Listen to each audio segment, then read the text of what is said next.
نحمدہ و نصلی علی رسولہ الکریم۔ ایک ساتھی کا سوال ہے کہ فرض نماز کے سجدوں میں دعائیں پڑھنا کیسا ہے؟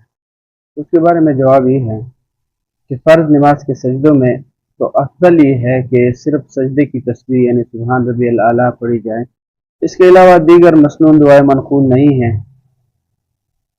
اور مقبول بھی نہیں ہے۔ البتہ فرض نماز کے علاوہ دیگر نماز مثلا نوافل وغیرہ کے رکوع اور سجدے میں آپ صلی اللہ علیہ وسلم سے مختلف ادعیہ ماثورہ جو ہے وہ پڑھنا ثابت ہیں، جن میں مغفرت کی دعا کی بھی گنجائش ہے جو قرآن اور احادیث میں موجود ہے۔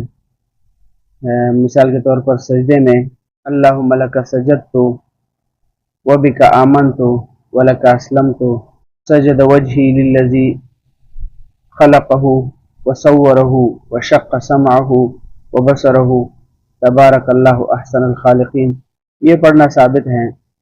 یہ میں ادھر یہ لگاتا ہوں، آپ اس میں سے دیکھ کے نا پھر یاد کر سکتے ہیں۔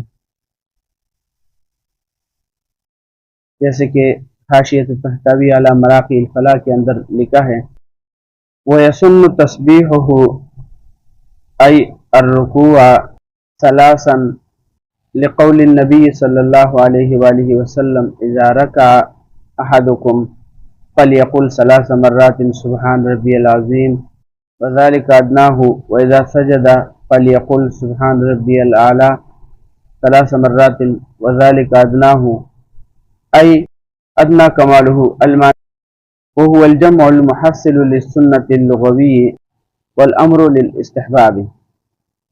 جیسے کہ مراقی الفلاح کے اندر کتاب الصلاح فصل فی بیان سننہا اور صفحہ نمبر 265 کے اندر یہ موجود ہیں، وہاں پر آپ دیکھ سکتے ہیں۔